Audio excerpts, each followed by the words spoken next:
오늘 우리에게 주시는 하나님의 말씀은 창세기 41장 51절과 52절의 말씀입니다. 구약성경 65면에 있습니다. 다 찾으신 줄 알고 제가 봉독하겠습니다.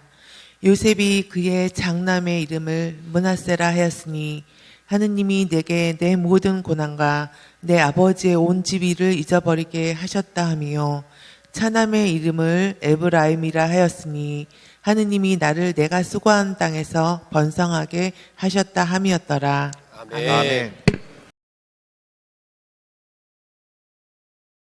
여러분 혹시 세상을 살면서 상처를 받은 경험이 있으십니까? 상처. 그런데 이 상처를요, 누가 줍니까? 누구한테 상처를 받았습니까?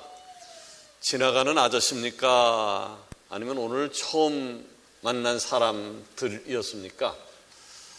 아닙니다. 내가 상처를 받든지 상처를 주는 사람은요, 가장 가까운 가족들, 친구들, 동료에게 상처를 주기도 하고 상처를 받기도 합니다. 문제는요, 이 상처가 오랜 시간이 흘러도 사라지지 않는다라고 하는 겁니다. 가슴 깊숙이 남아있다라고 하는데 문제가 생기는 겁니다. 근데 여러분, 살면서 생겼던 어떠한 상처가 있다 할지라도 하나님을 만나면 해결되는 줄 믿으시기를 바랍니다. 아멘. 오늘 우리가 읽은 성경에 등장하는 요셉이라고 하는 인물을 보십시오. 요셉 또한 가족들에게 큰 상처를 입었던 사람이었습니다. 그러나 하나님께서 그런 그를 외면하지 않으시고 찾아오셔서 회복시켜 주셨을 뿐만 아니라 위대한 하나님 나라의 사명자로 세워주시는 축복을 얻게 됩니다. 오늘 거룩한 주일 하나님을 경배하기 위해 나오신 여러분에게 하나님의 은혜와 치유 그리고 회복의 역사가 임하는 축복의 시간이 되기를 원합니다. 아멘.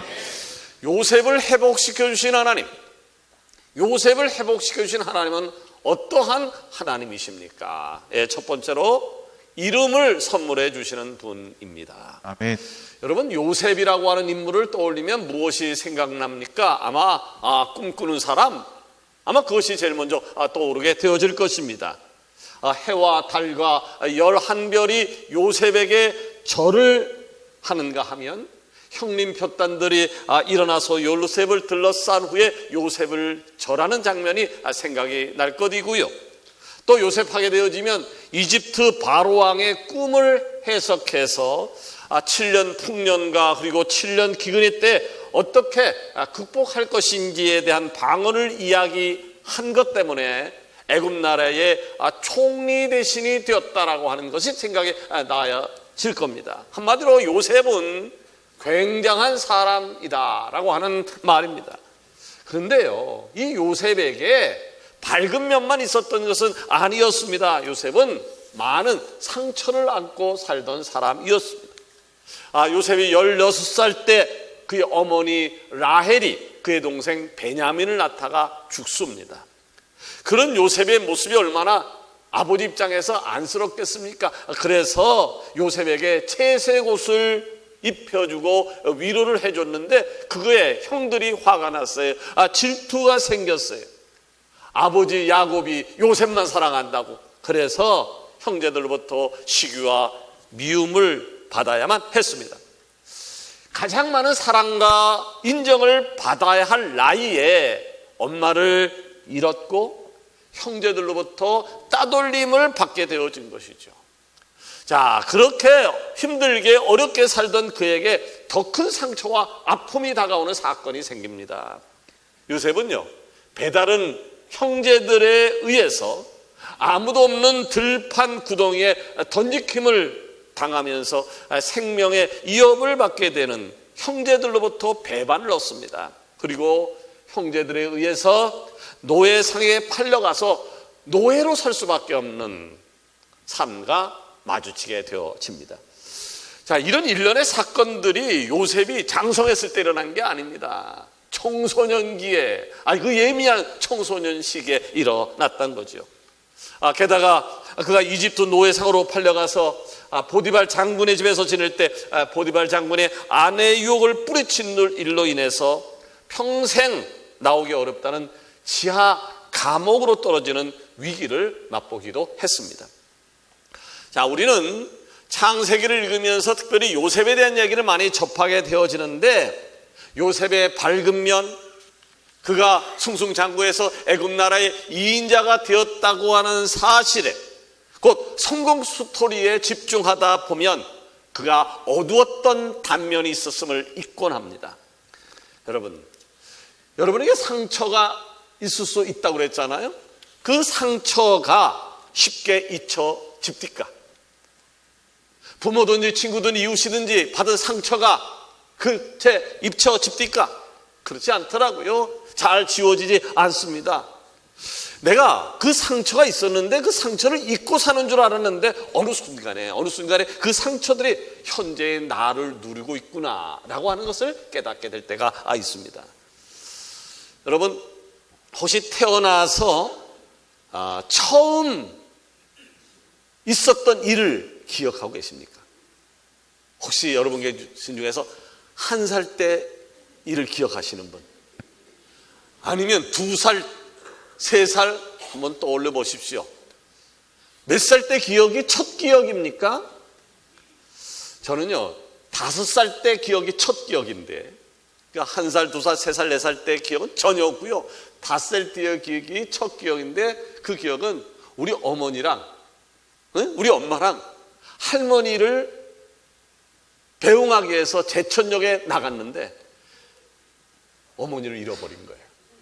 그래서 어머니를 잃어버리고 집을 찾을 수가 없어서 배하다가 고생하다가 울면서 집을 찾아왔던 기억이 저의 첫 기억입니다. 근데요, 심리학자들은요, 이 첫 기억을 굉장히 중요하게 여기고 있습니다. 그렇기 때문에 첫 기억이 좋은 기억이라고 하면 그것을 계속 떠올리지만, 첫 기억이 좋은 기억이 아니라면 두 번째 기억을 좋은 기억으로 만들라는 거예요. 두 번째 기억도 좋은 기억이 아니에요. 그러면 세 번째 기억, 하여튼 좋은 기억이 나올 때까지 계속 떠올려서 그 기억이 첫 기억으로 만들라라고 이야기를 합니다. 왜냐하면 상처라고 하는 것은 그 사람을 굉장히 힘들게 합니다. 아프게 합니다. 그러기에 상처가 있다면 반드시 치유를 받아야 되는 것이죠. 근데 여러분, 상처 때문에 두려워할 것은 없습니다. 왜냐하면 치유의 방법이 있기 때문입니다. 그것은 뭐냐 하면 하나님의 사랑 안에 거하는 거예요. 하나님의 사랑 안에 있다면 하나님의 사랑이 다른 것이 아니라 하나님의 사랑이 그 상처들을 깨끗하게 씻어줄 수 있습니다. 요셉이요, 애굽 나라의 총리로 살아갈 때 그는 제사장 보디베라의 딸과 결혼해서 아들을 낳게 되었는데 그의 이름을 므낫세라고 정했습니다. 그 므낫세의 뜻이 창세기 41장 51절에 나와 있는데 이렇게 기록을 남기고 있어요. 요셉이 그의 장남의 이름을 므낫세라 하였으니 하나님이 내게 내 모든 고난과 아버지의 온 집인 일을 잊어버리게 하셨다. 므낫세라고 하는 말은 한마디로 잊었다라고 하는 뜻을 가지고 있는 거예요. 여러분, 사람의 이름이 얼마나 중요한지 아시죠? 사람의 이름이 굉장히 중요합니다. 박봉균 장로님, 봉균 뜻이 뭡니까? 뜻이 없어요? 뜻이 없어요? 어쩌면 저랑 똑같을까요? 제 본래 이름은 이상육이었지요. 서로 상자에다가 6자를 줬는데 아무리 해석을 해도 해석이 안 돼요. 우리 아버지는 왜 그렇게 이름을 지었을까요? 대개 사람의 이름을 질 때는요, 부모가 대충 짓지 않아요. 아주 심사숙고해요. 더 나아가서는요, 예수님 잘 믿는 사람도 이름 짓는데 살짝 가서 짓고 오기도 하는 경우도 있다고 그래요. 그만큼 이름이라고 하는 것이 아주 중요한 겁니다. 자, 이스라엘 사람들은 사람의 이름을 지을 때 훨씬 더 신중을 더했습니다. 그랬기 때문에 요셉은요, 이스라엘 나라의 애굽 나라의 총리였음에도 불구하고 이집트식 이름을 선택하지 않고 히브리식 이름인 므낫세라고 정한 것이죠. 자, 상처 때문에 과거에 매어 사는 사람들이 있어요. 상처 때문에 앞으로 나가야 되는데 앞으로 나가지 못하고 과거에 매어 사는 사람들을 가만히 보게 되어지면 거의 많은 경우 두려운 마음에 지배를 당해요. 두려운 마음에 지배를 당합니다. 특별히 가정으로부터, 부모로부터 상처받은 사람들이 있을 수 있어요. 자라면서 부모로부터 상처받은 사람들은요, 새로운 가정을 꾸릴 때 굉장히 두려워합니다. 굉장히 두려워해요. 이유는 새롭게 시작하는 내 가정에 내가 어렸을 때 겪었던 아픔과 상처가 우리 자녀에게 대물림되면 어떡하지? 라고 하는 두려움이 있기 때문입니다. 요셉도요, 아들을 낳았을 때에 굉장히 기쁘기도 했지만 자기 어렸을 때 아픔이 떠올라서 두려움을 찾아왔습니다. 그때에 하나님께서 요셉의 마음을 위로하면서 약속의 이름을 선물로 주셨는데 그 선물을 준 이름이 바로 므낫세. 하나님이 내게 모든 고난과 내 아버지의 온 집안일을 잊게 했다. 아멘. 잊게 했다. 그러니까 요셉 가정을 향한 하나님의 치유의 선언이었던 것이죠. 아멘. 하나님 여러분, 요셉에게 므낫세라고 하는 이름을 주시면서 그를 회복의 자리로 초대하셨던 그 하나님이 오늘 산보 예배 드리는 여러분에게 찾아오심을 믿으시기를 바랍니다. 아멘. 자, 두 번째로 요셉을 회복시키신 하나님은 어떤 하나님이십니까? 미래를 열어갈 축복의 이름, 미래를 열어갈 축복의 이름을 선물로 주시는 분이십니다. 아멘. 자, 요셉이요, 첫 번째 아들을 낳아서 므낫세라고 정했다고 그랬잖아요. 두 번째 아들을 낳았을 때 하나님께서는 둘째 아들의 이름을 에브라임이라고 하는 이름을 주셨어요. 에브라임. 이 에브라임이라고 하는 이름의 뜻은요, 하나님이 나를 내가 수고한 땅에서 번성케 하셨다. 아멘. 번성케 하셨다라고 하는 의미를 가지고 있습니다. 자, 무슨 의미입니까? 무슨 말인가요? 노예 신분으로 애굽에 왔던 자신이 지금 현재는 애굽 나라의 총리로 살아갈 수 있던 것은 바로 하나님의 은혜였다. 아멘. 자, 험난한 인생을 살아왔지만 그럼에도 불구하고 하나님이 함께 해주셨을 때에 과거의 모든 상처들이 생각나지 않을 정도로 하나님께서 나를 크게 복을 주셨다라고 하는 고백인 것입니다. 여러분, 오늘을 살아가다 보면 힘겨운 삶이 내게 찾아올 수도 있습니다. 정직하게 성실하게 살아가고 있음에도 불구하고 어려움이 닥칠 수도 있습니다. 그것이 비단 경제적인 어려움일 수도 있고 가정의 문제일 수도 또는 직장의 문제일 수도 있습니다. 이제 코로나가 3년이 지나면서 사람들 내리 속에 코로나에 대한 두려움이 서서히 잊혀지고 있습니다만은 코로나로부터 자유했던 사람은요, 이 지구상에 단 한 사람도 존재하지 않았습니다. 미국 대통령도, 최고의 부자도, 석학도, 농부도, 어부도, 그 어떤 운동선수로 할지라도 어린아이도 노년도 예외가 없었습니다. 아시아나 유럽이나 아프리카에도 그 어디도 피할 수가 없었습니다. 그런데 여러분, 고난이 지나야 축복도 찾아온다는 사실을 아십니까? 아멘. 자, 코로나 때문에 너무 큰 아픔을 겪었지만 코로나 때문에 우리가 알게 된 것이 있지요. 인간이 아무것도 아니구나. 인간의 연약함을 여실하게 깨달을 수 있는 기회를 얻었습니다. 십자가의 고난과 고통이 있었기 때문에 예수님의 부활이 영광이 찾아오는 것처럼 말이지요. 그런데 여러분, 아주 중요한 것이 하나 있습니다. 바로 고난 가운데서도 우리는 주님을 의지해야 한다라고 하는 것입니다. 아멘. 코로나 이상의 것이 앞으로 엄습한다 할지라도 우리는 주님을 바라봐야 한다라고 하는 것입니다. 아멘. 하나님 여러분, 혹시 고난의 때를 지나고 계시는 분이 있습니까? 지금 고난의 때 때문에 힘들어하는 분이 계십니까? 그렇다면 꼭 기억하시기를 바랍니다. 여러분은 혼자가 아닙니다. 아멘. 주님이 함께 하십니다. 아멘. 여러분은 혼자가 아닙니다. 서강의 공동체가 함께 합니다. 아멘. 여러분, 고난의 때를 이기십시오. 고난의 때를 이기게 되어지면 하나님께서 우리에게 에브라임이라고 하는 선물을 주실 줄로 믿습니다. 아멘. 에브라임이라고 하는 이름을 다시 한번 생각해 볼까요? 하나님이 나를 내가 수고한 땅에서 번성케 하셨다. 아멘. 번성케 하셨다. 아멘. 여러분, 이 말을요 다른 말로 바꿔 해석하게 되어지면, 이 말을 다른 말로 바꾼다면 미래를 열어가는 사람, 에브라임이란 말을 다른 말로 바꿔 이야기하면 미래를 열어가는 사람. 자, 내가 수고해야 할 현재로부터 내가 수고해야 할 미래로 이어지는 그 과정 속에서 에브라임의 이름을 가진 자들이 크게 쓰임받는다라고 하는 말인데, 사랑하는 서강의 지체들마다 에브라임의 이름에 담긴 은혜와 축복이 가득하기를 원합니다. 아멘. 세 번째로, 요셉을 회복시켜 주신 하나님, 요셉을 회복시켜 주신 하나님은 어떤 분이십니까? 약속의 이름을 성취시키시는 분이다.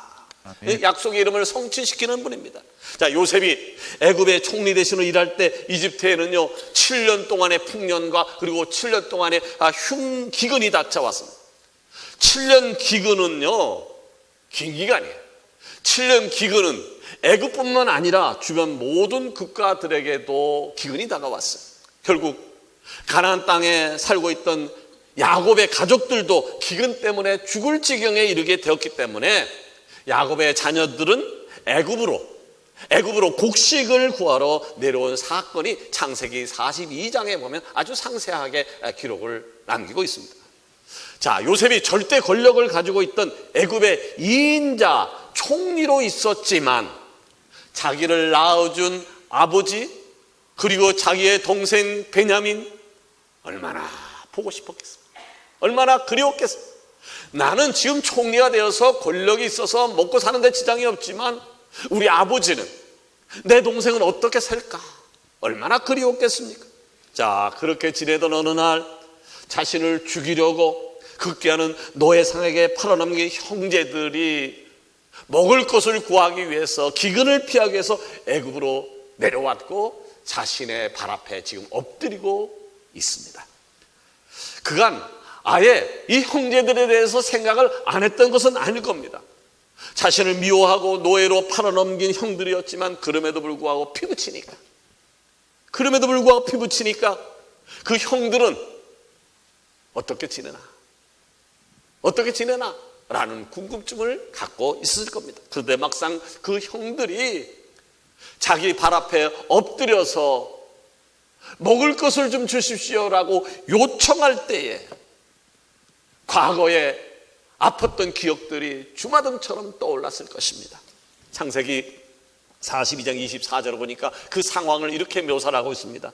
요셉이 그들을 떠나가서 울고 다시 돌아와서, 요셉은 지금요 가장 견디기 힘든 순간을 맞이한 것입니다. 그러기에 요셉이 자신의 감정을 추스리면서 자신의 형제들을 서서히 마음으로 받아들이면서 용서해가는 장면이 성경에 기록되어져 있는데, 아마도 그가 첫째 아들을 낳았을 때 하나님이 주셨던 이름 므낫세, 내 모든 고난과 아버지의 온 집안일을 잊게 만드셨다, 이 뜻을 아마 되새겼을 것입니다. 그리고는 요셉은 그 형제들에게 창세기 50장 19절 이하에 이렇게 고백을 합니다. 두려워하지 마십시오 형님들, 내가 어찌 하나님을 대신할 수 있겠습니까? 형님들은 나를 죽이려 하였지만 하나님은 그것을 손으로 바꾸사 오늘같이 많은 백성의 생명을 구원하게 하시려 하였으니 형님들 두려워하지 마십시오. 내가 형님들과 그리고 형님들의 자녀를 책임지겠습니다. 아멘. 결국 요셉은요 하나님께서 받은 므낫세, 잊었다라고 하는 이름을 가지고 그 이름에 걸맞는 삶을 선택해서 그의 형제들과 화해했고, 이로 인해서 요셉은 큰 은혜와 축복을 누리게 되어집니다. 아멘. 아멘. 요셉이 받은 축복이 어떤 축복인 줄 아십니까? 이스라엘이 전체가 12지파로 있죠. 12지파. 12지파 가운데 저의 두 아들이 므낫세와 에브라임인데 12지파 중에서 2지파를 차지하는 영광을 얻게 됩니다. 역사적으로 보게 되어지면 요셉의 아들 에브라임 지파에서 여호수아라고 하는 대지도자가 나왔고요. 여호수아는 이스라엘 백성들을 이끌고 약속의 땅 가나안의 땅에 입성하는 축복을 누리게 되어집니다. 결국 므낫세라고 하는 이름을 통해서 요셉은 과거를 극복한 자가 되었던 것이고, 아멘. 에브라임이라는 이름을 통해서는 과거를 딛고 미래를 향해 나아간 희망의 이름이 된 것입니다. 아멘. 그러기는 우리 서강 공동체 위에 치유의 이름 므낫세와 미래를 열어갈 이름 에브라임의 이름이 임하기를 주의 이름으로 축원합니다. 아멘. 말씀을 맺으려고 합니다. 내일부터 5월이 시작되어집니다만은 5월은 일반적으로 우리가 가정의 달이라고 부르고 있습니다. 나를 이 세상에 존재케 해주신 부모님을 생각하면서 공경해야 하는 달이고요. 형제들을 만나면서 우애를 다짐하고 자녀들에게는 축복하면서 그의 길을 열어주는 행복한 달입니다. 그러기에 5월을 시작하기에 앞서서 요셉의 삶을 다시 한번 묵상해 보시기를 원합니다. 그리고 요셉처럼 어떤 상황 속에서도 하나님과 동행하는 인생을 선택하시기를 바랍니다. 아멘. 그리한다면 요셉이 므낫세의 이름을 받고 그의 가정 속에서 일어났던 과거의 모든 아픔과 상처를 회복했던 것처럼 여러분의 삶 속에서도 틀림없이 치유와 회복을 경험하게 되어질 것입니다. 아멘. 또 에브라임이라는 이름을 선물을 받으면서 형통을 누리며 미래를 열어갈 주역이 되었던 것처럼 과거를 넘어 과거의 아픔을 넘어 미래를 향해 꿈을 펼쳐나가는 축복의 주인공이 다 되어질 것을 믿습니다. 아멘. 기도하겠습니다.